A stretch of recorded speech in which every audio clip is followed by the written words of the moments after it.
भगवते वासुदेवाय। ओम नमो भगवते वासुदेवाय। ओम नमो भगवते वासुदेवाय। ओम सुरभ्ये नमः। ओम सुरभ्ये नमः। ओम सुरभ्ये नमः।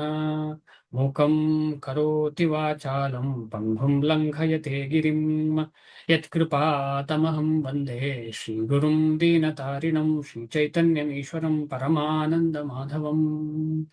नमो विष्णुपादाय कृष्णप्रेष्ठाय भगवते स्वामी नमस्ते गौर सेवाय सदा निरन्तरं प्ರಣಾಮಿ.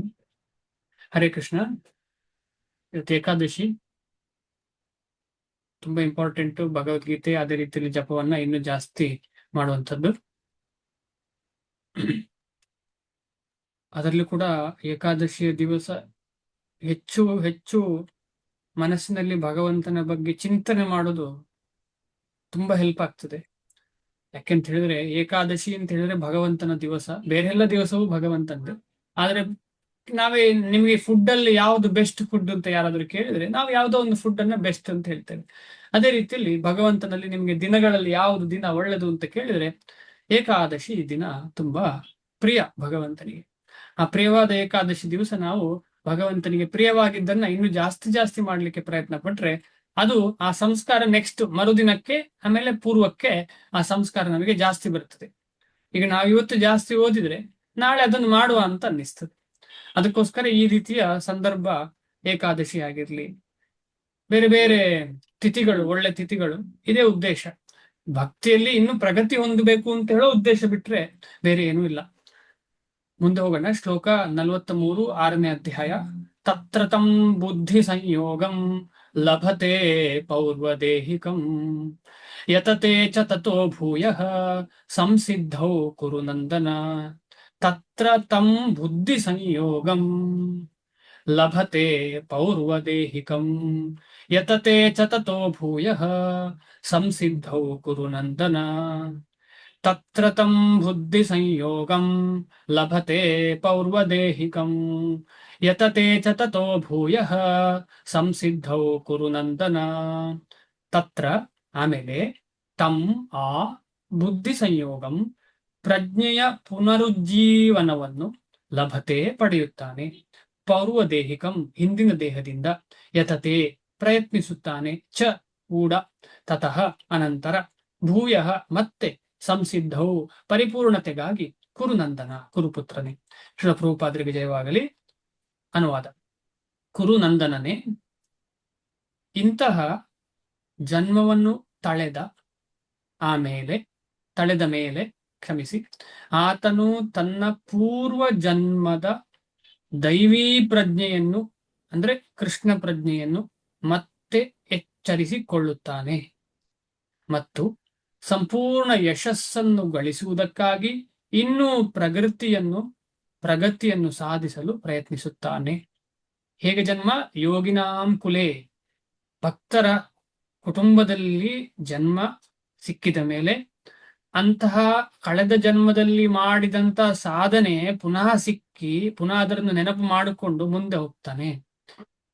ಇದಕ್ಕೆ ಮೊನ್ನೆ ರೂಪಿಣಿ ಮಾತಾಜಿಯವರ ಕತೆ ನೀವೆಲ್ಲ ಕೇಳಿರ್ತೀರಿ, ಹೆಚ್ಚಿನವರು ಬಂದಿದ್ದೀರಿ ಅನ್ಕೊಳ್ತೀನಿ. ಯಾರ ಬಗ್ಗೆ ಮಾತಾಡಿದ್ದಾರೆ ಅಂತ ಹೇಳಿದ್ರೆ ಭರತ ಮಹಾರಾಜರ ಬಗ್ಗೆ ಕತೆ ಹೇಳಿದ್ದಾರೆ. ಆದ ಕಾರಣ ಪುನಃ ಹೇಳಬೇಕಾಗಿಲ್ಲ. ಆ ಕತೆ ನಿಮಗೆಲ್ಲರಿಗೂ ಗೊತ್ತು. ಆ ಕತೆ 3 ರೀತಿಯ ಜನ್ಮ. ಜಡ ಭರತನಕ್ಕಿಂತ ಮುಂಚೆ, ಆಮೇಲೆ ಅದಕ್ಕಿಂತ ಮುಂಚೆ, ಜಡನ ಭರತಕ್ಕಿಂತ ಮುಂಚೆ ಜಿಂಕಿಯಾಗಿ ಅದರ ಹಿಂದೆ ಭರತ ಮಹಾರಾಜನಾಗಿ ಇದ್ರು. ಆಮೇಲೆ ಜಡ ಭರತನಾಗಿ ಅವನಿಗೆ ಮೋಕ್ಷ, ಭಗವಂತನ ಪ್ರಾಪ್ತಿ ಆಗ್ತದೆ. 3 ರೀತಿಯ ಜನ್ಮ. ಯಾಕೆ ಸಿಕ್ಕಿತು 3 ಜನ್ಮ ಅಂತ ಹೇಳಿದ್ರೆ, ಸಂಪೂರ್ಣವಾಗಿ ಇಂದ್ರಿಯ ತೃಪ್ತಿಯನ್ನು ಬಿಡದೇ ಇರುವ ಕಾರಣ. ಜಿಂಕೆಯಲ್ಲಿ ಆಸಕ್ತಿ ಬೆಳೆದು ಕೊನೆಯ ಗಳಿಗೆಯಲ್ಲಿ ಜಿಂಕೆಯನ್ನು ನೋಡಿ ದೇಹತ್ಯಾಗ ಮಾಡುವಂತಹ ಸಂದರ್ಭ ಯಾರಿಗೆ ಬಂತು? ಭರತ ಮಹಾರಾಜರಿಗೆ ಬಂತು. ಆದ ಕಾರಣ ಮರು ಜನ್ಮದಲ್ಲಿ ಅವನು ಜಿಂಕೆಯಾಗಿ ಹುಟ್ಟಿದ. ಆದ್ರೂ ಕೂಡ ಜಿಂಕೆಯಾಗಿ ಹುಟ್ಟಿದ್ರು ಕೂಡ ಭಗವಂತನ ಕೃಪೆಯಿಂದ ಅವನು ಮಹಾರಾಜ ಹಿಂದಿನ ಜನ್ಮದಲ್ಲಿ ಇದ್ದೇ ಸಾಧನೆ ಮಾಡ್ಲಿಕ್ಕೆ ಹೋಗಿ ನಾನು ಜಿಂಕೆ ಮೇಲೆ ಆಸಕ್ತಿ ಬೆಳೆಸಿ ಪತಿತನಾದೆ ಅಂತ ಹೇಳುವ ಒಂದು ಯೋಚನೆ ಅವನಿಗೆ ಖಂಡಿತವಾಗಿ ಭಗವಂತನ ಕೃಪೆಯಿಂದ ಸಿಕ್ಕಿದ ಕಾರಣ ಅವನು ತುಂಬಾ ಬೇಸರ ಪಟ್ಕೊಂಡ. ಅಯ್ಯೋ, ಇಷ್ಟೆಲ್ಲ ಸಾಧನೆ ಮಾಡಿ, ಅದ ಕಾರಣ ಕೂಡಲೇ ಅವನು ಜಿಂಕೆ ಆದ್ರೂ ಕೂಡ ಆ ಜಿಂಕೆಯ ರೀತಿಯ ಜೀವನ ನಡೆಸದೆ ಯೋಗಿಯ ರೀತಿಯ ಜೀವನ ಮಾಡಿದ. ಅಂದ್ರೆ ಎಲ್ಲೆಲ್ಲಿ ಭಕ್ತರಿದ್ದಾರೆ ಅಲ್ಲಿ ಭಕ್ತರ ಅನುಯಾಯ ಭಕ್ತರ ಹತ್ತಿರ ಹೋಗಿ ಅಲ್ಲಿ ಜೀವನ ಮಾಡ್ಲಿಕ್ಕೆ ಪ್ರಯತ್ನ ಪಟ್ಟ. ಯೋಗಿಗಳ ಹತ್ತಿರ ಹೋಗಿ ಅಲ್ಲಿ ಸಿಕ್ಕಿರುವಂತಹ ಮಂತ್ರ ಘೋಷವನ್ನ ಕಿವಿಯಲ್ಲಿ ಕೇಳಿಸುವಂತಹ ಅವಕಾಶ, ಅದೇ ರೀತಿಯಲ್ಲಿ ಪ್ರಸಾದವನ್ನ ಸೇವಿಸುವಂತಹ ಅವಕಾಶ. ಇದೆರಡು ತುಂಬಾ ಇಂಪಾರ್ಟೆಂಟ್. ನಮ್ಮ ಬಾಯಿಯಲ್ಲಿ ಏನು ಹೋಗ್ತದೆ ಅದು ಪ್ರಸಾದ ಆಗಿರ್ಬೇಕು, ಕಿವಿಯಲ್ಲಿ ಏನು ಹೋಗ್ತದೆ ಅದು ಪ್ರಸಾದ ಆಗಿರ್ಬೇಕು ಭಗವಂತಂದು. ಇದರಲ್ಲೇ ನಿದರ್ಶನ ಇದೆ. ಯಾವುದು ಜಿಂಕೆ ಅಂತ ಹೇಳುವಂಥದ್ದು ಪತಿತವಾದ ಜೀವನ, ಅದಕ್ಕೆ ಅಷ್ಟು ಸುಲಭವಾಗಿ ಭಗವತ್ ಪ್ರಜ್ಞೆ ಬೆಳಿಲಿಕ್ಕೆ ಸಾಧ್ಯ ಇಲ್ಲ. ಏನೇ ಇರಲಿ, ಭಗವಂತನ ಕೃಪೆಯಿಂದ ಭರತ ಮಹಾರಾಜರಿಗೆ ಇಂತಹ ಒಂದು ಜನ್ಮ ಸಿಕ್ಕಿದ್ರು ಕೂಡ, ಪತಿತ ಜನ್ಮ ಆದ್ರೂ ಕೂಡ ಭಗವಂತನ ಜ್ಞಾನ, ಭಗವಂತನ ಚಿಂತನೆ ನಡೆಸುವಂತ ಯೋಗ್ಯತೆ ಸಿಕ್ಕಿದೆ ಅವರಿಗೆ.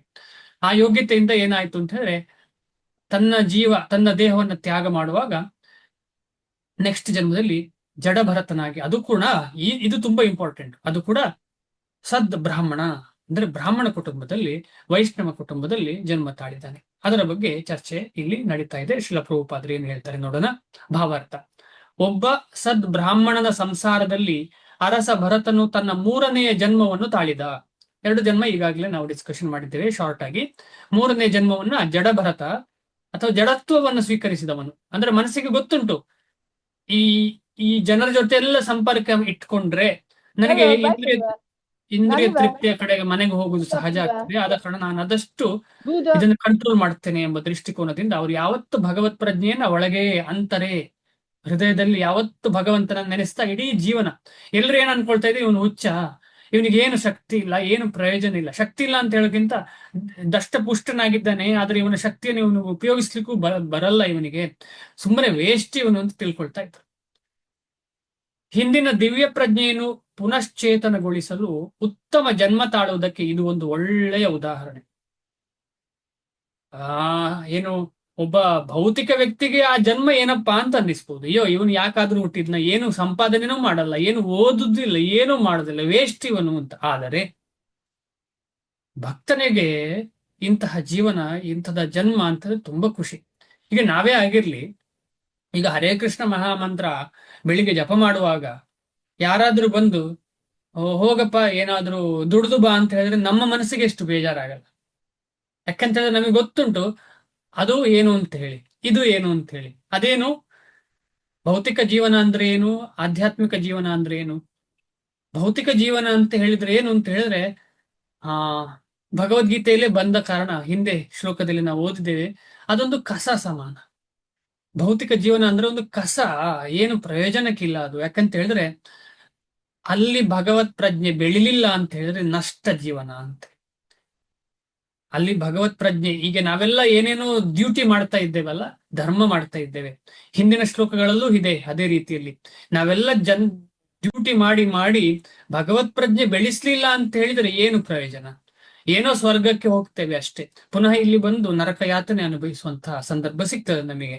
ಆದ ಕಾರಣ ನಮಗೆ ಎಷ್ಟು ಭಕ್ತಿಯ ಇಂಪಾರ್ಟೆನ್ಸ್ ಗೊತ್ತಿದೆ, ಅಷ್ಟು ನಾವು ಇದರಲ್ಲಿ ಸೀರಿಯಸ್ ಆಗ್ತೇವೆ ಈ ಪ್ರಾಕ್ಟೀಸ್ ಅಲ್ಲಿ.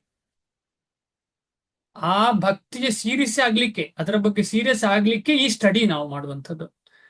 ಯಾಕೆಂತ ಹೇಳಿದ್ರೆ ಭಕ್ತಿ ಇಂಪಾರ್ಟೆಂಟ್ ಅಂತ ಹೇಳಿ ನಾವು ಎಷ್ಟೋ ಸಲ ಕೇಳಿದ್ದೇವೆ, ಆದ್ರೆ ಪುನಃ ಪುನಃ ಅದರ ಬಗ್ಗೆ ನಾವು ಓದುವಾಗ, ಅದರ ಬಗ್ಗೆ ಚರ್ಚೆ ಮಾಡುವಾಗ ನಮಗೆ ಅದು ಹೃದಯಕ್ಕೆ ತಲುಪ್ತದೆ.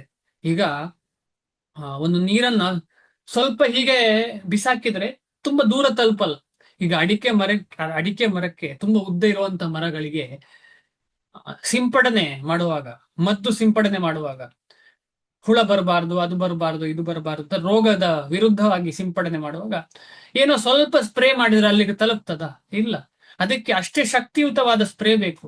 ಅದು ಹೇಗೆ ಸ್ಪ್ರೇ ಸಿಗ್ತದೆ ಅಂತ ಹೇಳಿದ್ರೆ ಪುನಃ ಪುನಃ ಪುನಃ ಮಾಡ್ತಾ ಇರುವಾಗ ನಮಗೆ ಆ ಒಂದು ಸ್ಪ್ರೇ ಹೇಗೆ ಆ ತುದಿ ತನಕ, ಅಡಿಕೆ ಇರುವ ತನಕ ಹೇಗೆ ಹೋಗ್ತದೆ, ಅದೇ ರೀತಿಯಲ್ಲಿ ನಾವು ಪುನಃ ಪುನಃ ಓದುವಾಗ ಅದು ಹೃದಯದ ಒಳಗಿರುವಂತಹ ಕಳಂಕವನ್ನು ನಿವಾರಿಸುವಂತಹ ಹರೇ ಕೃಷ್ಣ ಮಹಾಮಂತ್ರವನ್ನ ಪುನಶ್ಚೇತನಗೊಳಿಸ್ತದೆ.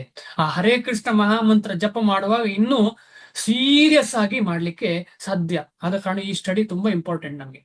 ಈ ಸ್ಟಡಿ ಸಿಕ್ಕಿದೆ ಅಂತ ಹೇಳಿದ್ರೆ ನಮಗೆ ಭಕ್ತನಾದಂತಹ ಭರತ ಮಹಾರಾಜನಿಗೆ ಹೇಗೆ ಸಿಕ್ಕಿದೆ ಅದೇ ರೀತಿ ನಮಗೆ ಕೂಡ ಅವಕಾಶ ಇದೆ.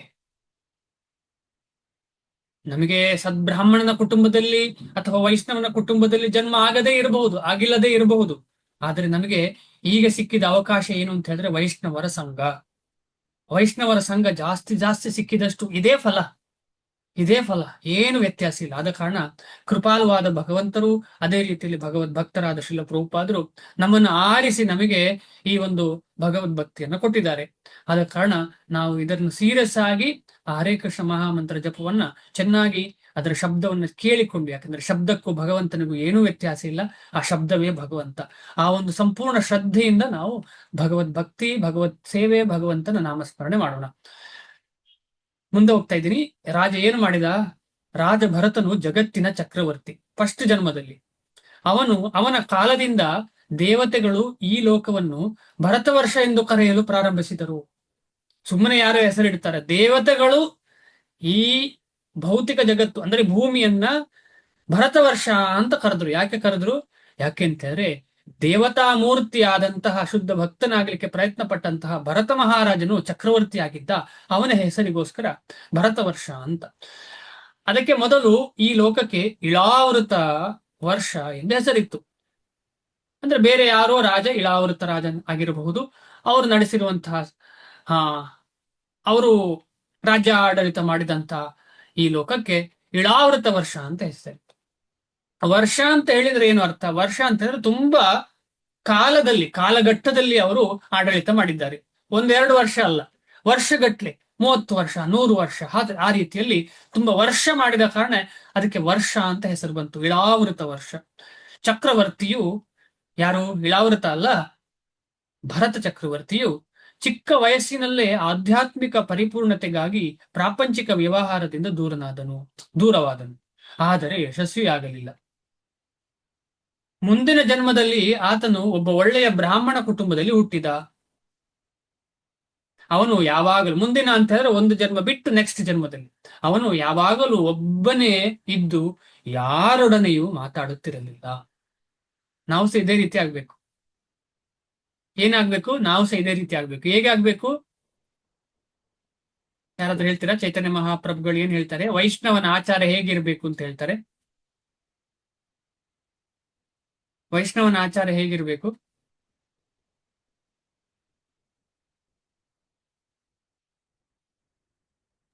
ಯಾರಿಗಾದ್ರೂ ನೆನಪಿದ್ಯಾ? ಹರೇ ಕೃಷ್ಣ. ಸದಾ ಕೃಷ್ಣನ ಬಗ್ಗೆ ಹೇಳ್ಬೇಕು, ಗ್ರಾಮ್ಯ ಭಾಷೆ ಮಾತಾಡಬಾರ್ದು ಅಂತ. ಅದು ಕರೆಕ್ಟ್. ಬೇರೆ ಏನಾದ್ರೂ ಇದೆಯಾ? ಬೇರೆ ಏನಾದ್ರೂ ನೆನಪು ಬರ್ತಿದ್ಯಾ?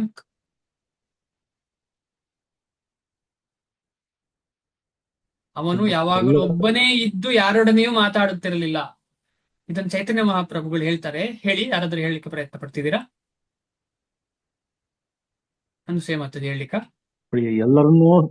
ಎಲ್ಲರನ್ನೂ ಸಮನಾಗಿ ಕಾಣತಕ್ಕಂತ ಒಂದು ಪ್ರವೃತ್ತಿ ಬೆಳೆಸ್ಕೊಬೇಕು ಅಂತ ಹೇಳಿದಾರಲ್ಲ.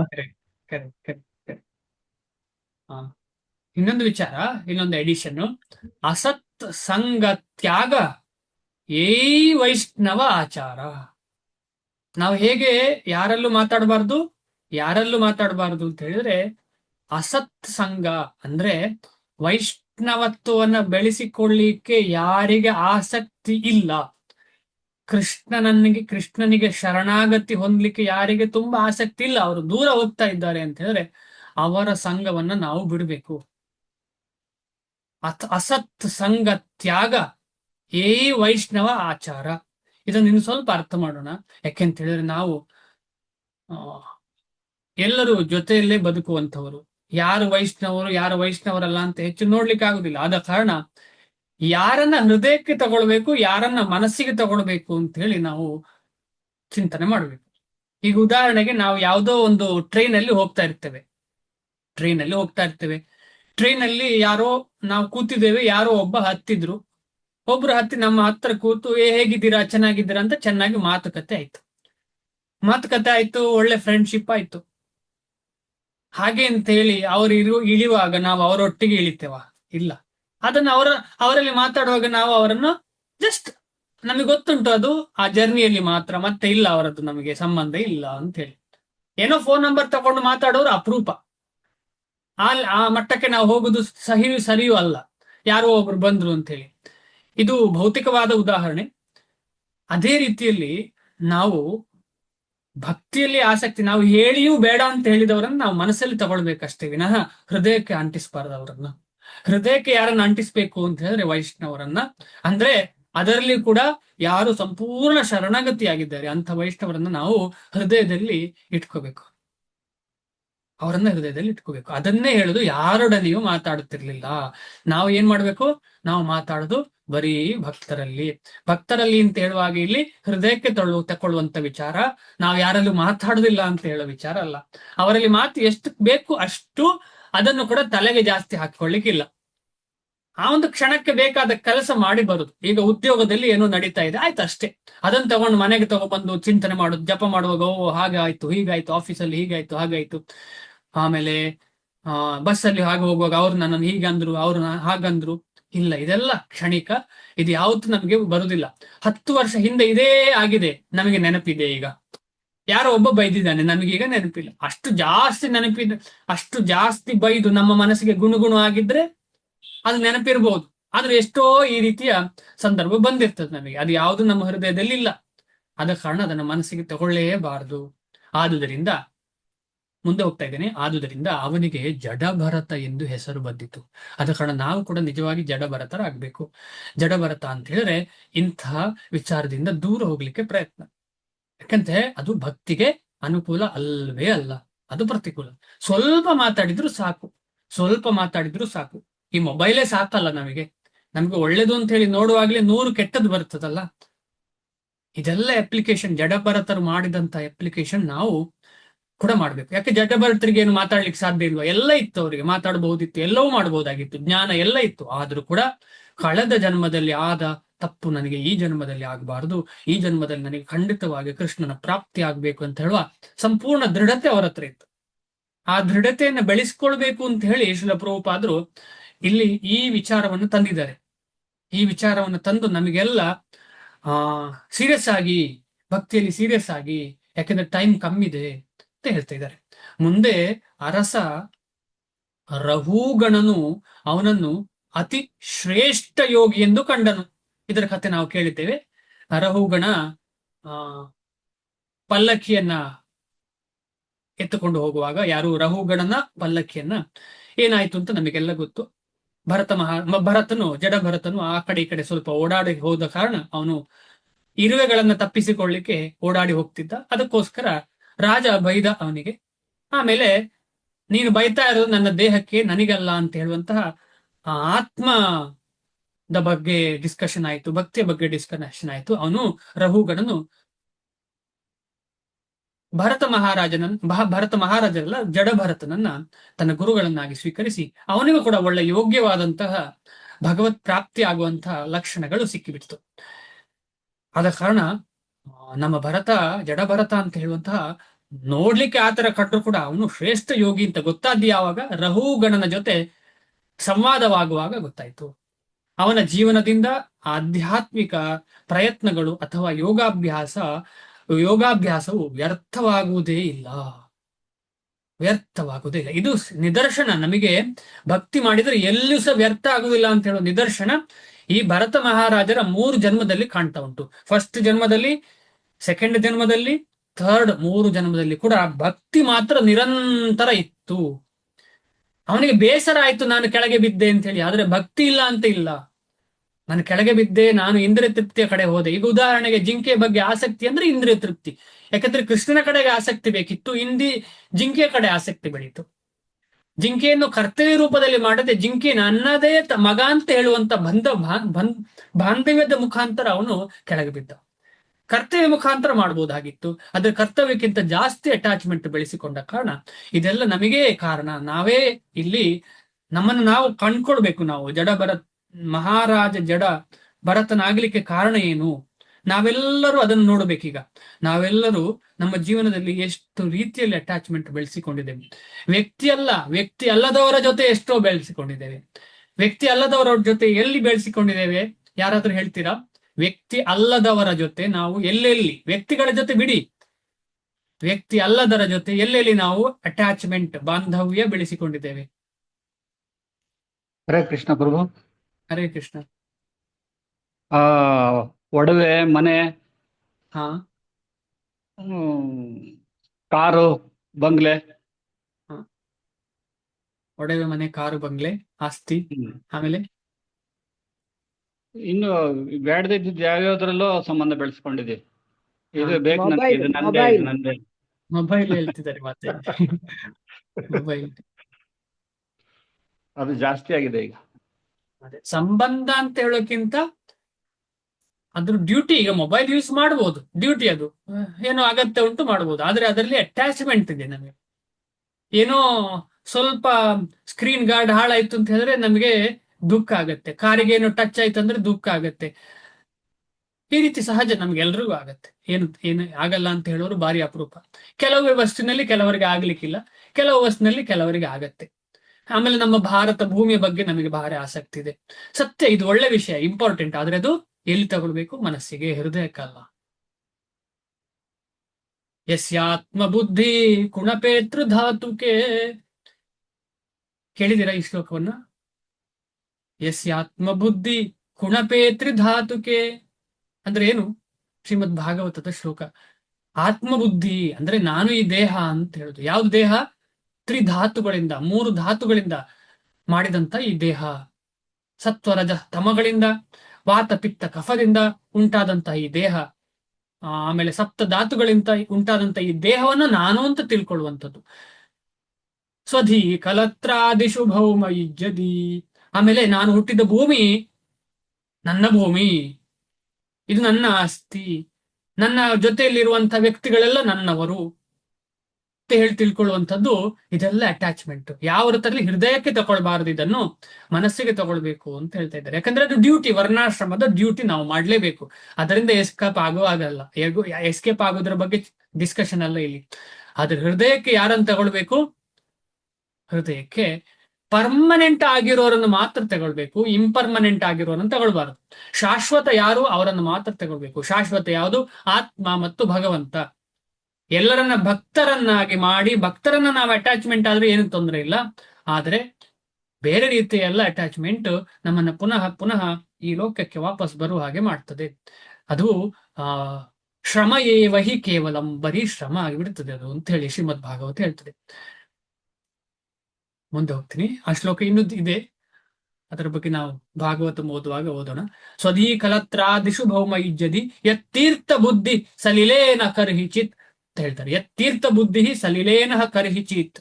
ಆಮೇಲೆ ತೀರ್ಥ ಬುದ್ಧಿ, ಗಂಗೆಯಲ್ಲಿ ಸ್ನಾನ ಮಾಡಿದರೆ ನಾನು ಶುದ್ಧನಾಗ್ತೇನೆ ಅಂತ ಹೇಳುವಂಥದ್ದು. ಅಥವಾ ಕಾವೇರಿ ಮಾತೆಯ ಒಡಲಲ್ಲಿ ಹೋಗಿ ಸ್ನಾನ ಮಾಡಿದ್ರೆ ಶುದ್ಧನಾಗ್ತೇನೆ. ಮಾಡುದು ಪುನಃ ಅದೇ. ಆದ್ರೆ ಕಾವೇರಿಯಲ್ಲಿ ಹೋಗಿ ಅಲ್ಲಿ ಭಗವಂತನ ಬಗ್ಗೆ ಚರ್ಚೆ ಮಾಡಿ ಸ್ನಾನ ಮಾಡಿದ್ರೆ ನಿಜವಾಗಿ ಶುದ್ಧತೆ. ಭಗವನ್ ನಾಮ ಸ್ಮರಣೆ ಇಲ್ಲದೆ ಏನು ಪ್ರಯೋಜನ ಇಲ್ಲ ಅಂತ ಹೇಳುದು ನಿದರ್ಶನ ಈ ಶ್ಲೋಕ. ಆಧ್ಯಾತ್ಮಿಕ ಅವನ ಜೀವನದಿಂದ ಮುಂದೆ ಅರಸ ರಹುಗಣನು ಅವನನ್ನು ಶ್ರೇಷ್ಠ ಯೋಗಿ ಎಂದು ಕಂಡನು. ಅವನ ಜೀವನದಿಂದ ಆಧ್ಯಾತ್ಮಿಕ ಪ್ರಯತ್ನಗಳು ಅಥವಾ ಯೋಗಾಭ್ಯಾಸವು ವ್ಯರ್ಥವಾಗುವುದೇ ಇಲ್ಲ ಎಂದು ತಿಳಿಯುತ್ತದೆ. ಆದ ಕಾರಣ ನಾವೆಲ್ಲ ಈಗ 1 ರೌಂಡ್ ಜಪ ಮಾಡಿರ್ಬೋದು, ವ್ಯರ್ಥ ಅಂತೂ ಆಗುದೇ ಇಲ್ಲ. ಆದ ಕಾರಣ ನಾವು ಬಿಡಲೇಬಾರದು. ನಾವು ಫೇಲ್ ಆಗ್ಲಿಕ್ಕೆ ಟ್ರೈ ಮಾಡಬಾರ್ದು, ಪಾಸ್ ಆಗ್ಲಿಕ್ಕೆ ಟ್ರೈ ಮಾಡ್ಬೇಕು. ಅಕಸ್ಮಾತ್ ಫೇಲ್ ಆದ್ರೆ ಹೋಗ್ಲಿ, ಏನ್ ಮಾಡ್ಲಿಕ್ಕೆ ಸಾಧ್ಯ? ನಮ್ಗೆ ಏನಾದ್ರು ಮಾಡ್ಲಿಕ್ಕೆ ಸಾಧ್ಯನಾ? ನಮ್ಮ ಪ್ರಯತ್ನ ನಮ್ಮ ಕೈಯಲ್ಲಿ ಅಷ್ಟೇ. ಅದೇ ನಾವು ಕರ್ಮಣ್ಯೇವ ಅಧಿಕಾರಸ್ಥೆ ಮಾ ಫಲೇಶು ಕದಾಚನ ಇಲ್ಲಿ ಅಪ್ಲೈ ಮಾಡ್ಲೇಬೇಕು ನಾವು ಭಕ್ತಿಯಲ್ಲಿ. ನಮ್ಮದು ಪ್ರಯತ್ನ ಭಗವಂತನ ಸೇವೆ, ಅದರಲ್ಲಿ ಯಶಸ್ಸು ಸಿಗ್ತದ ಇಲ್ವೋ ಬಗ್ಗೆ ಚಿಂತನೆ ನಾವು ಮಾಡಬಾರ್ದು. ಖಂಡಿತವಾಗಿ ಭಗವಂತನ ಕೃಪೆ ಇದ್ದೇ ಇರ್ತದೆ. ಭಗವಂತನ ಕೃಪೆಯಿಂದ ಯೋಗಿಗೆ ಕೃಷ್ಣ ಪ್ರಜ್ಞೆಯಲ್ಲಿ ಪರಿಪೂರ್ಣತೆಯನ್ನು ಪಡೆದುಕೊಳ್ಳಲು ಮತ್ತೆ ಮತ್ತೆ ಅವಕಾಶಗಳು ಲಭ್ಯವಾಗುತ್ತವೆ. ನಮಗೆಲ್ಲ ಲಭ್ಯ ಆಗಿದೆ ಈ ಅವಕಾಶ. ಈಗ ಒಂದು ದಿನ ನನಗೆ ಭಕ್ತಿ ಬೇಡ ಅಂತ ಹೇಳಿ ಯಾರೋ ಫೋನ್ ಮಾಡಿ ಬನ್ನಿ ಭಗವದ್ಗೀತೆಗೆ ಓದೋಣ, ಇಲ್ಲ ಹೋಗೋಣ ಅಂತೇಳಿ ಕರೀತಾರೆ. ನಮ್ಗೆ ಇಷ್ಟನೇ ಇರೋದಿಲ್ಲ, ಆಗ್ಲೂ ಕೂಡ ಕರೀತಾರೆ. ನಮ್ಮ ಜೀವನದಲ್ಲಿ ಹಾಗೆ ನಡೆದಿದೆ. ಇಲ್ಲ ನಂಗೆ ಇವತ್ತು ಹೋಗ್ಲಿಕ್ಕೆ ಇಷ್ಟ ಇಲ್ಲ, ಇಲ್ಲ ಬನ್ನಿ ಒಂದ್ಸಲ ಟ್ರೈ ಮಾಡೋಣ ಅಂತೇಳಿ ಕರ್ಕೊಂಡು ಹೋಗ್ತಾರೆ. ಭಗವಂತನ ಧಾಮಕ್ಕೆ ಕರ್ಕೊಂಡು ಹೋಗ್ತಾರೆ, ಭಗವಂತನ ಸೇವೆ ಮಾಡ್ಲಿಕ್ಕೆ ಕರ್ಕೊಂಡು ಹೋಗ್ತಾರೆ. ಇದೇನು ಕೃಪೆ ಅಲ್ವಾ? ನೋಡ್ಲಿಕ್ಕೆ ಅಯ್ಯೋ ಕೃಪೆ ಅಲ್ಲ ಅಂತ ಅನ್ನಿಸ್ತದೆ. ಇದೊಂದು ಮದ್ದು, ಕಷಾಯ ಕುಡಿದ ಹಾಗೆ ಅಂತ ಅನ್ನಿಸ್ತದೆ. ಇಲ್ಲ, ಇದು ಕಷಾಯ ಅಲ್ಲ, ಇದು ನಿಜವಾಗಿ ಅಮೃತ. ಯಾವಾಗ ಗೊತ್ತಾಗೋದು? ಸ್ವಲ್ಪ ಸಮಯದ ನಂತರ ನಮಗೆ ಗೊತ್ತಾಗೋದು. ನಮಗೆ ಜ್ಞಾನೋದಯ ಆಗುವಾಗ ಗೊತ್ತಾಗೋದು ನಮಗೆ ಕೊಟ್ಟದ್ದು ಇವರೆಲ್ಲ ಅಮೃತ, ವಿಷ ಅಲ್ಲ. ನನಗೆ ಫಸ್ಟಿಗೆ ವಿಷದಾಗೆ ಅನ್ನಿಸ್ತು, ಆ ವಿಷದಲ್ಲೇ ನನಗೆ ನಿಜವಾಗಿ ಖುಷಿ ಕೊಡ್ಲಿಕ್ಕೆ ಶುರು ಆಯ್ತು. ಆ ವಿಷವೇ ವಿಷ ಅಲ್ಲ ಅಂತ ಗೊತ್ತಾಗ್ಲಿಕ್ಕೆ ಶುರು ಆಯ್ತು. ಇದು ಅಮೃತ ಅಂತ ಅರ್ಥ ಆಯ್ತು. ಅಂತ ಅಮೃತದ ಸಂಘವನ್ನು ನಾನು ಹೇಗೆ ಬಿಡ್ಲಿಕ್ಕೆ ಸಾಧ್ಯ? ಬಿಡ್ಲೇಬಾರ್ದು. ಪೂರ್ವಾಭ್ಯಾಸೇನ ತೇನೈವ ಹ್ರಿಯತೆ ಹ್ಯವಶೋಪಿ ಸಹ ಜಿಜ್ಞಾಸುರಪಿ ಯೋಗಸ್ಯ ಶಬ್ದ ಬ್ರಹ್ಮಾತಿ ವರ್ತತೆ. ಶಬ್ದ ಬ್ರಹ್ಮ ನೋಡಿ, ಇಲ್ಲಿ ಬರ್ತಾ ಇದೆ ಭಗವಂತನ ಶಬ್ದ ಬ್ರಹ್ಮದ ವಿಚಾರವನ್ನು ಇಲ್ಲಿ ಹೇಳ್ತಿದ್ದಾರೆ. ಅನುವಾದ: ತನ್ನ ಹಿಂದಿನ ಜನ್ಮದ ದೈವೀ ಪ್ರಜ್ಞೆಯ ಪ್ರಭಾವದಿಂದ ಆತನು ಯೋಗದ ತತ್ವಗಳನ್ನು ಅರಸದಿದ್ದರೂ ತಂತಾನೆ ಅವುಗಳಿಂದ ಆಕರ್ಷಕನಾಗುತ್ತಾನೆ. ಇಂತಹ ಜಿಜ್ಞಾಸುವಾದ ಆಧ್ಯಾತ್ಮಿಕವಾದಿಯು ಯಾವಾಗಲೂ ಶಾಸ್ತ್ರ ಗ್ರಂಥಗಳ, ಅಂದ್ರೆ ಶಬ್ದ ಅಂದ್ರೆ ಯಾವುದು? ಶಾಸ್ತ್ರ ಗ್ರಂಥಗಳ. ಈ ಶಾಸ್ತ್ರ ಗ್ರಂಥದ ಶಬ್ದದ ಈಗ ಇಡೀ ಮಾವಿನ ಹಣ್ಣಿನ ಮರದಲ್ಲಿ ರಸ ಯಾವುದು ಅಂತ ಕೇಳಿದ್ರೆ, ಯಾವುದು ತುಂಬಾ ಹಣ್ಣಾಗಿದೆ ಅದರ ಸಿಪ್ಪೆ ತೆಗೆದು ಸಿಕ್ಕಿದ ಇದನ್ನ ರಸ ಅಂತ ಹೇಳ್ಬೋದು ಅಲ್ವಾ? ಈಗ ಮಾವಿನ ಮರ ಇದೆ, ಅದರಲ್ಲಿ ಹಸಿಯಾದ ಮಾವಿನ ಹಣ್ಣಿದೆ, ಕೆಲವು ಹೂ ಇದೆ, ಎಲ್ಲ ಇದೆ. ಆದ್ರೆ ನಿಜವಾದ ರಸ ಯಾವುದು? ಬೇರೆಲ್ಲ ರಸ ಇರ್ತದೆ, ಆದ್ರೆ ನಿಜವಾದ ಹೈಯೆಸ್ಟ್ ರಸ ಯಾವುದು? ಹೈಯೆಸ್ಟ್ ರಸ ತುಂಬಾ ಹಣ್ಣಾಗಿರುವಂತ ಮಾವಿನ ಹಣ್ಣಿನ ರಸ. ಅದೇ ರೀತಿಯಲ್ಲಿ ಶಾಸ್ತ್ರ ಗ್ರಂಥಗಳ ರಸ ಯಾವುದು? ಚೈತನ್ಯ ಮಹಾಪ್ರಭುಗಳು ಹೇಳ್ತಾರೆ, ಶಾಸ್ತ್ರ ಗ್ರಂಥ ಶಬ್ದ ಅಲ್ವಾ? ಶಾಸ್ತ್ರ ಗ್ರಂಥವನ್ನು ಅರ್ಥ ಮಾಡೋದಕ್ಕೆ ಶಬ್ದ ಮುಖಾಂತರ. ಅದು ಬರ್ದಿದ್ರು ಕೂಡ, ಈಗ ಬರ್ದಿದ್ರೆ ನಾವು ಓದುವಾಗ ಅದು ಶಬ್ದ ಮುಖೇನವೇ ಒಳಗೆ ಹೋಗುದು. ಅದು ಸೂಕ್ಷ್ಮವಾದ ಶಬ್ದವೇ ಒಳಗೆ ಹೋಗ್ತಾ ಇರುವಂಥದ್ದು. ನಾವು ಶಬ್ದ ಮಾಡೋದಿದ್ರು ಕೂಡ ಶಬ್ದವೇ ಒಳಗೆ ಹೋಗ್ತಾ ಇರುವಂಥದ್ದು. ಯಾವುದೇ ನಾವು ವಿಚಾರವನ್ನ ಹೇಗೆ ಹೇಳಲಿಕ್ಕೆ ಸಾಧ್ಯ? ಶಬ್ದ ಮುಖಾಂತರ. ನಮ್ಮ ಮನಸ್ಸಲ್ಲಿ ಇರ್ಬೋದು, ಆದ್ರೆ ಶಬ್ದ ಇಲ್ಲದೆ ಅದನ್ನು ಹೇಳಲಿಕ್ಕೆ ಸಾಧ್ಯ ಇಲ್ಲ. ಹೇಳಿದ್ರು ಅದೊಂದು ಮಿನಿಮಮ್. ಈಗ ಮೂಕರು ಏನೋ ಮಾಡ್ತಾರೆ, ಏನೋ ಮಾಡಿದ್ರೆ ಕೂಡ ಅರ್ಥ ಆಗೋದು ಶಬ್ದ ಮುಖೇನ ಅದು. ಆದ ಕಾರಣ ಶಾಸ್ತ್ರ ಗ್ರಂಥಗಳೆಲ್ಲ ಶಬ್ದ ಬ್ರಹ್ಮ ಅಂತ ಹೇಳ್ತಾರೆ. ಈ ಶಬ್ದ ಬ್ರಹ್ಮದ ಎಸೆನ್ಸ್ ಯಾವುದು?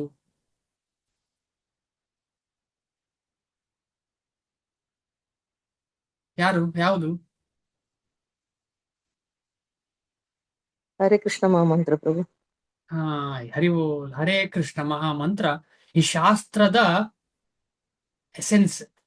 ಶ್ರೀಮಾನ್ ಚೈತನ್ಯ ಮಹಾಪ್ರಭುಗಳು ಹೇಳ್ತಾರೆ, ಸರ್ವ ಮಂತ್ರ ಸಾರ ನಾಮ್ ಏ ಶಾಸ್ತ್ರ ಮರ್ಮ.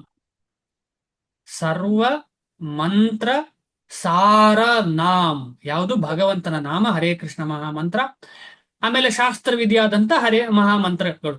ಈ ಉದಾಹರಣೆಗೆ ಬೇರೆ ಯಾವ್ದಾದ್ರು ಮಂತ್ರ, ಕೃಷ್ಣನ ಮಂತ್ರ ಇರಬಹುದು, ಇಲ್ಲ ಅಂತ ಹೇಳಿಕ್ ಸಾಧ್ಯ ಇಲ್ಲ. ಆದ್ರೆ ನಮಗೆ ಈ ಗುರು ಪರಂಪರೆಯಲ್ಲಿ ನಮಗೆ ಹರೇ ಕೃಷ್ಣ ಮಹಾಮಂತ್ರ ಸಿಕ್ಕಿದೆ. ಆದ ಕಾರಣ ಅದೇ ಟಾಪ್ ಮೋಸ್ಟ್ ನಮಗೆ. ಆದ ಕಾರಣ ಈ ಎಲ್ಲಾ ಶಾಸ್ತ್ರ, ಎಲ್ಲಾ ಶಬ್ದದ ಎಸೆನ್ಸ್ ಯಾವುದು ಅಂತ ಹೇಳಿದ್ರೆ ನಾಮ, ಭಗವಂತನ ನಾಮ. ಸರ್ವ ಮಂತ್ರ ಸಾರ ನಾಮ್ ಯಾವುದರ ಮರ್ಮ? ಇದು ಏ ಶಾಸ್ತ್ರ ಮರ್ಮ. ಎಲ್ಲ ಶಾಸ್ತ್ರಗಳು ಹೇಳುದೇ ಇದು ಯಾವುದು? ನಾಮವೇ ಸಾರ. ಇಡೀ ಶಾಸ್ತ್ರ ಓದಿ ಅವನು ಯಾವ್ದನ್ನ ಹೃದಯದಲ್ಲಿ ಇಟ್ಕೊಳ್ಬೇಕು ಅಂತ ಹೇಳಿದ್ರೆ ಭಗವಂತನ ನಾಮ. ಯಾಕಂದ್ರೆ ಭಗವಂತನ ನಾಮಕ್ಕೂ ಭಗವಂತನಿಗೂ ವ್ಯತ್ಯಾಸವಿಲ್ಲ. ನಾಮ ಚಿಂತಾಮಣಿ ಕೃಷ್ಣ ಚೈತನ್ಯ ರಸ ವಿಗ್ರಹ ಅಂತ ಹೇಳಿ ಮುಂದೆ ಹೇಳ್ತಾರೆ, ಅಭಿನ್ನತ್ವಾಂ ನಾಮ ನಾಮಿನೋ. ಭಗವಂತನ ನಾಮಕ್ಕೂ ಭಗವಂತನಿಗೂ ವ್ಯತ್ಯಾಸವೇ ಇಲ್ಲ, ಏನು ವ್ಯತ್ಯಾಸ ಇಲ್ಲ, ಭಿನ್ನತೆಯೇ ಇಲ್ಲ, ಸೇಮ್. ಈ ರೀತಿಯಲ್ಲಿ ಅವನು ಸಂಪೂರ್ಣವಾಗಿ ಶಾಸ್ತ್ರ ವಿಧಿ ತತ್ವಗಳನ್ನು ಮೀರಿರುತ್ತಾನೆ ಅಂತ ಹೇಳಿದ್ರೆ ಏನರ್ಥ ಇದು? ಶಾಸ್ತ್ರ ವಿಧಿ ಅಂತ ಹೇಳಿದ್ರೆ ರೂಲ್ಸ್ ಅಂಡ್ ರೆಗ್ಯುಲೇಷನ್ ಗಿಂತ ಜಾಸ್ತಿ ಆಗಿರ್ತಾನೆ. ಉದಾಹರಣೆಗೆ ಜಡಭರತ ಹೇಗಿರ್ಬೇಕಾಗಿತ್ತು? ಸಾಧನೆ ಮಾಡುವ ಹಾಗೆ ಕಾಣಬೇಕಿತ್ತು. ಆದ್ರೆ ಅವನೇನು ಶಾಸ್ತ್ರವನ್ನೇ ಫಾಲೋ ಮಾಡೋದಿಲ್ಲ ಅಂತ ಅನ್ನಿಸ್ತಾ ಇತ್ತು. ಈಗ ನಾವು ಕೂಡ ಕೇಳಿದ್ದೇವೆ, ಈಶ್ವರಪುರಿಗಳ ಗುರುಗಳಾದಂತಹ ಅಂದ್ರೆ ಚೈತನ್ಯ ಮಹಾಪ್ರಭುಗಳ ಗುರುಗಳ ಗುರುಗಳು ಅಂದ್ರೆ ಮಾಧವೇಂದ್ರ ಪುರಿಯವರು ಏನ್ ಹೇಳ್ತಾರೆ, ನನಗೆ ಇದರಲ್ಲಿ ಯಾವುದ್ರಲ್ಲಿ ಆಸಕ್ತಿ ಇಲ್ಲ. ಯಾವುದ್ರಲ್ಲಿ ಆಸಕ್ತಿ ಇಲ್ಲ? ಸ್ನಾನ ಮಾಡೋದ್ರಲ್ಲಿ ಆಸಕ್ತಿ ಇಲ್ಲ, ಸಂಧ್ಯಾವನೆ ಮಾಡೋದ್ರಲ್ಲಿ ಆಸಕ್ತಿ ಇಲ್ಲ, ಆಮೇಲೆ ಗುರುವಿಗೆ ಪೂಜೆ, ಗುರು ಅಲ್ಲ ಪೂರ್ವಜರಿಗೆ ಪಿತೃ ಪೂಜೆ ಮಾಡ್ಲಿಕ್ಕೆ ಅಥವಾ ಪಿತೃ ತರ್ಪಣ ಕೊಡ್ಲಿಕ್ಕೆ ಆಸಕ್ತಿ ಇಲ್ಲ, ದೇವತೆಗಳಿಗೆ ಅರ್ಚನೆ ಮಾಡ್ಲಿಕ್ಕೆ ಆಸಕ್ತಿ ಇಲ್ಲ. ಯಾಕೆ ಅಂತ ಹೇಳಿದ್ರೆ ನಾನು ಕುರುನಂದನನಾದ ಕಂಸನನ್ನು ಕೊಂದಂತಹ ಕೃಷ್ಣನ ಶೆಲ್ಟರ್ ತಗೊಂಡಿದ್ದೇನೆ. ಆದ ಕಾರಣ ಇದು ಯಾವುದು ನನಗೆ ಆಸಕ್ತಿ ಇಲ್ಲ, ನಂಗೆ ಅದೊಂದೇ ಆಸಕ್ತಿ ಇದೆ ಅಂತ ಹೇಳ್ತಿದ್ದಾರೆ. ನಾವು ಆ ಮಟ್ಟಕ್ಕೆ ಬೆಳೆಯದವರು ನಾವೆಲ್ಲ. ಆದ ಕಾರಣ ನಾವು ಎಲ್ಲವನ್ನ ಶಾಸ್ತ್ರವನ್ನ ನೋಡುತ್ತಾ ಜೊತೆಯಲ್ಲಿ ಭಕ್ತಿಯಲ್ಲಿ ಇನ್ನೂ ಜಾಸ್ತಿ ತೀವ್ರತೆ, ಜಾಸ್ತಿ ಡೀಪ್ ಆಗ್ಲಿಕ್ಕೆ ಪ್ರಯತ್ನ ಪಡಬೇಕು. ಭಾವಾರ್ಥ: ಪ್ರಬುದ್ಧ ಯೋಗಿಗಳಿಗೆ ಶಾಸ್ತ್ರ ಗ್ರಂಥಗಳ ವಿಧಿಗಳ ಆಕರ್ಷಣೆ ಹೆಚ್ಚಿರುವುದಿಲ್ಲ. ಯಾಕೆಂದ್ರೆ ಶಾಸ್ತ್ರದಲ್ಲಿ ಏನು ಹೇಳಿದೆ?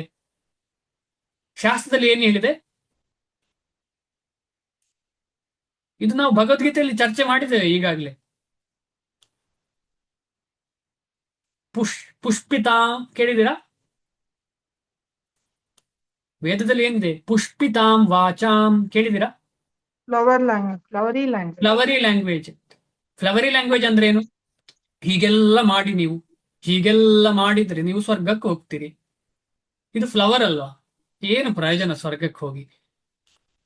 ಇಷ್ಟೆಲ್ಲ ಚೆನ್ನಾಗಿ ಮಾಡಿದ್ರೆ ನಿಮಗೆ ಒಳ್ಳೆ ಮಕ್ಕಳು ಸಿಗ್ತಾರೆ, ಅಥವಾ ಹೀಗೆಲ್ಲ ಮಾಡಿದರೆ ನಿಮಗೆ ಒಳ್ಳೆ ವೈಡೂರ್ಯ ಸಿಗ್ತದೆ, ನಿಮಗೆ ಬೇಗ ಮನೆ ಕಟ್ಟುವ ಹಾಗೆ ಆಗ್ತದೆ. ಇದೆಲ್ಲ ಸರಿ, ಬೇಕು, ವ್ಯವಸ್ಥೆ ಎಲ್ಲ ಬೇಕು. ಆದರೆ ಇದು ಜೀವನವ? ನಿಜವಾದ ಜೀವನ ಇದಲ್ಲ ಅಂತ ಹೇಳಿ ನಮಗೆ ಅರ್ಥ ಆಗ್ತದೆ. ಆದ ಕಾರಣ ಇಂತಹ ಶಾಸ್ತ್ರದಲ್ಲಿ ಯಾರಿಗೆ, ಅಂತಹ ಯೋಗಿಗಳಿಗೆ ಆಸಕ್ತಿ ಇಲ್ಲ. ಎಂತಹ ಶಾಸ್ತ್ರದಲ್ಲಿ? ಇಂತಹ ಶಾಸ್ತ್ರಗಳಲ್ಲಿ, ಇಂತಹ ಫ್ಲವರಿ ಲ್ಯಾಂಗ್ವೇಜ್ ಅಲ್ಲಿ.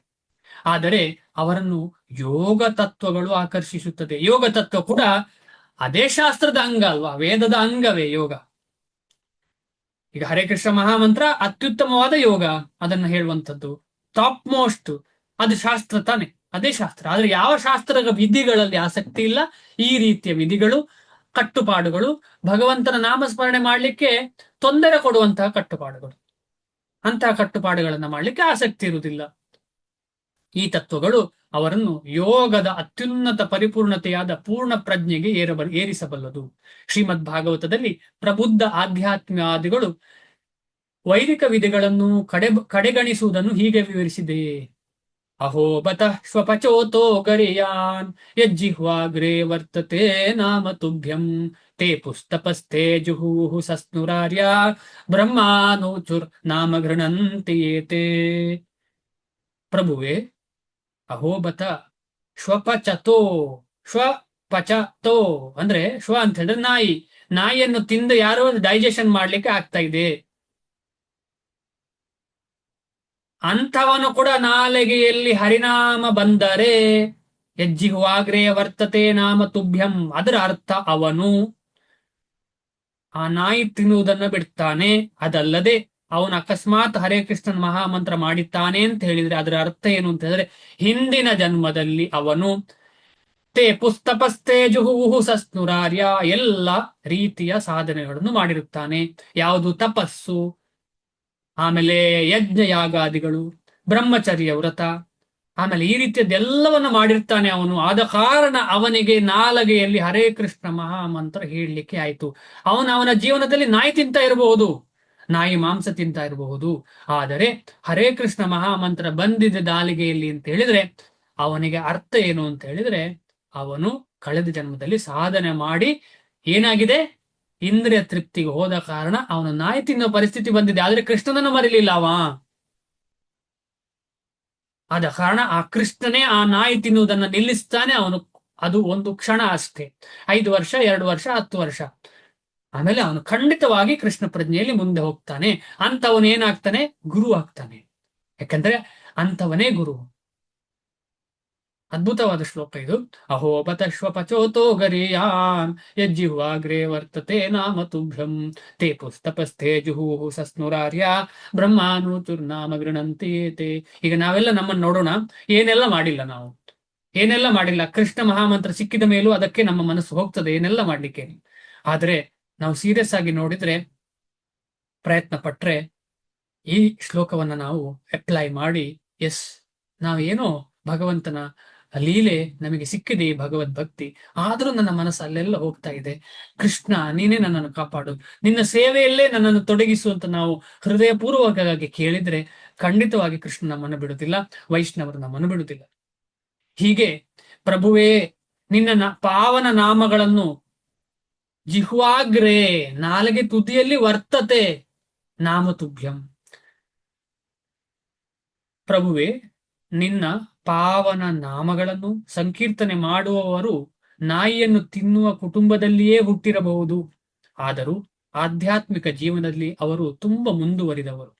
ಹೀಗೆ ಸಂಕೀರ್ತನೆ ಮಾಡುವವರು ನಿಶ್ಚಯವಾಗಿಯೂ ಎಲ್ಲ ಬಗೆಯ ವ್ರತಗಳನ್ನು ಮತ್ತು ಯಜ್ಞಗಳನ್ನು ನಡೆಸಿರುವವರು, ಎಲ್ಲ ಪವಿತ್ರ ಸ್ಥಾನಗಳಲ್ಲಿ ಸ್ನಾನ ಮಾಡಿರುವವರು ಮತ್ತು ಎಲ್ಲ ಶಾಸ್ತ್ರ ಅಧ್ಯಯನವನ್ನು ಮುಗಿಸಿರುವವರು. ಯಾರಾದ್ರೂ ಉದಾಹರಣೆ ಕೊಡ್ತೀರಾ? ಯಾರೋ ಈ ರೀತಿಯ ಜನ್ಮದಲ್ಲಿ ಇದ್ರು ಅಂತ ಹೇಳಿ?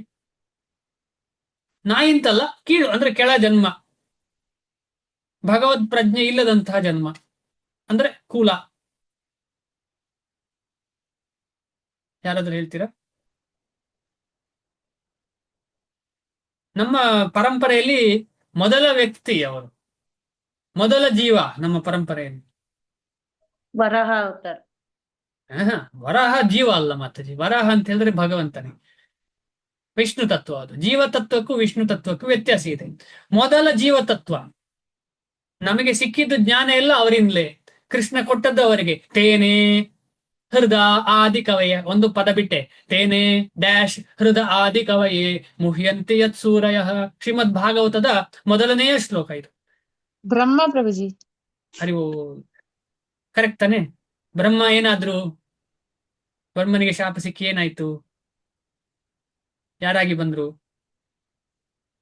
ಈ ಶಾಸ್ತ್ರದ ಮರ್ಮವನ್ನು ಕೊಟ್ಟದ್ದು ಯಾರು ನಮಗೆ? ಚೈತನ್ಯ ಮಹಾಪ್ರಭುಗಳು. ಆದ್ರೆ ಇವರು ಅದನ್ನ ಹರಿದಾಸ್ ಸಾಧಿಸಿ ತೋರಿಸಿ. ಠಾಕೂರ್. ಅರಿವು ಹರಿದಾಸ್ ಠಾಕೂರ್ ಹರಿದಾಸ್ ಠಾಕೂರ್ ಅವರು ಯಾವ ಯಾವ ಜನ್ಮ ಇತ್ತು ಅವರಿಗೆ? ಮುಸ್ಲಿಮರದು ಕುಟುಂಬದಲ್ಲಿ ಹುಟ್ಟಿದ್ರು ಪ್ರಭುಜಿ ಅವರು. ಮುಸ್ಲಿಂ ಅಲ್ಲಿ ಕುಟುಂಬ ನಾಯಿ ತಿನ್ನುವಕ್ಕಿಂತ ಕೀಳು ಅಂತ ಅರ್ಥ. ಯಾಕೆ ಅಂತ ಹೇಳಿದ್ರೆ, ಯಾಕೆ ಹೇಳಿ? ಯಾಕೆ ಹೇಳಿ? ದನದ ಮಾಂಸ ತಿಂದು. ಗೋಮಾಂಸ ಭಕ್ಷಣೆ ಅದು ತುಂಬಾ ಕೀಳು, ತುಂಬಾ ಕೀಳು. ಅಂತ ಜನ್ಮ ಸಿಕ್ಕಿದೆ ಅವರಿಗೆ. ಅವ್ರು ತಿಂದಿದ್ದಾರೆ ಅಂತಲ್ಲ, ಅಲ್ಲಿ ಹುಟ್ಟಿದ್ದಾರೆ. ಯಾಕೆ ಅಂತ ಹೇಳಿದ್ರೆ ಇದು ನಿದರ್ಶನ, ಇದೇ ನಿದರ್ಶನ. ಆದ್ರೆ ಅವರು ಏನಾದ್ರು ನಾಮ ಆಚಾರ್ಯರಾದ್ರು. ಅವ್ರು. ಯಾಕೆ ಅಂತ ಹೇಳಿದ್ರೆ ನಿರಂತರ ನಾಮಸ್ಮರಣೆ ಮಾಡಿದಂಥವ್ರು ಅವರು. ತುಂಬಾ ಅದ್ಭುತವಾದ ವಿಚಾರ ಈ ಹರೇ ನಾಮ ಹರೇ ಕೃಷ್ಣ ಮಹಾಮಂತ್ರದ ಲಾಭ. ನಾವು ಲಾಭವನ್ನ ಯೋಚನೆ ಮಾಡ್ಲಿಕ್ಕೂ ಸಾಧ್ಯ ಇಲ್ಲ. ನಮಗೆ ಥಿಂಕಿಂಗೇ ಸಾಧ್ಯ ಇಲ್ಲ. ಏನ್ ಆಗ್ತಾ ಇದೆ ಈ ನಾಮ ನಮಗೆ ಹೇಗೆ ಸಿಕ್ಕಿತು, ಹೇಗೆ ಎಫೆಕ್ಟ್ ಆಗ್ತದೆ ಅಂತ ಗೊತ್ತೇ ಇಲ್ಲ. ಇದು ಒಂಥರ ಏನ್ ಹೇಳುದು, ಹುಚ್ಚಿಡ್ದ ಹಾಗೆ. ಹುಚ್ಚಿಡ್ದವರಿಗೆ ನಿಂಗೆ ಏನಾಗ್ತಿದೆ ಅಂತ ಕೇಳಿದ್ರೆ ಏನಾದ್ರು ಹೇಳಿಕ್ ಸಾಧ್ಯನಾ? ಏನ್ ಹೇಳಿಕ್ ಸಾಧ್ಯ ಇಲ್ಲ. ಅಕಸ್ಮಾತ್ ಯಾರಿಗೋ ಆದ್ರೂ ಏನ್ ಹೇಳ್ತಾರೆ, ಅಪಸ್ಮಾರ ಅಂತ ಹೇಳ್ತಾರಲ್ಲ, ಎಪಿಲೆಪ್ಸಿ ಅಂತ ಇಟ್ಕೊಳ್ಳೋಣ. ಎಪಿಲೆಪ್ಸಿ, ಅಪಸ್ಮಾರ. ಅವ್ರಿಗೆ ಅಪಸ್ಮಾರ ಅಟ್ಯಾಕ್ ಆಗಿ ಸ್ವಲ್ಪ ಹೊತ್ತು ಏನು ಗೊತ್ತಿರಲ್ಲ, ಏನು ಆಗಿದೆ ಅಂತ ಗೊತ್ತೇ ಇರುದಿಲ್ಲ ಅವರಿಗೆ. ಏನು ಗೊತ್ತಾಗ ಮತ್ತೆ ಕೇಳಿದ್ರೆ ಏನಾಯ್ತು ಅಂತ ಹೇಳಿದ್ರೆ ಇಲ್ಲ ಗೊತ್ತಿಲ್ಲ. ಆ ರೀತಿ ನಮಗೆ ಹರೇ ಕೃಷ್ಣ ಮಹಾಮಂತ್ರದ ಎಫೆಕ್ಟ್ ನಮಗೆ ಅರ್ಥ ಆಗ್ಲಿಕ್ಕೆ ಸಾಧ್ಯವೇ ಇಲ್ಲ. ಅಷ್ಟು ಉನ್ನತವಾದಂತ ವಿಚಾರ ಅದು. ಅಷ್ಟು ಉನ್ನತವಾದ ವಿಚಾರ. ನಾವು ಎಷ್ಟೇ ಡಿಸ್ಕಷನ್ ಮಾಡಿದ್ರು ಸಂಪೂರ್ಣವಾಗಿ ಅರ್ಥ ಆಗ್ಲಿಕ್ಕೆ ಸಾಧ್ಯ ಇಲ್ಲ. ಯಾಕೆ ಅಂತ ಹೇಳಿದ್ರೆ ಇದು ವೇದ ಮಂತ್ರಗಳ ಸಾರ. ವೇದವನ್ನೇ ಅರ್ಥ ಆಗ್ಲಿಕ್ಕಿಲ್ಲ, ಸಾರ ಹೇಗೆ ಅರ್ಥ ಆಗ್ಲಿಕ್ಕೆ ಸಾಧ್ಯ? ಆದ್ರೂ ನಮಗೆ ಸಿಕ್ಕಿದೆ. ಇದರ ಪ್ರಸಿದ್ಧ ನಿದರ್ಶನವನ್ನು ಚೈತನ್ಯ ಮಹಾಪ್ರಭುಗಳು ತೋರಿಸಿಕೊಟ್ಟರು. ಇಲ್ಲೇ ಬರ್ತಾ ಇದೆ. ಅವರು ಠಾಕೂರ ಹರಿದಾಸರನ್ನು ತಮ್ಮ ಅತ್ಯಂತ ಪ್ರಮುಖ ಶಿಷ್ಯರಲ್ಲಿ ಒಬ್ಬರನ್ನಾಗಿ ಸ್ವೀಕರಿಸಿದರು.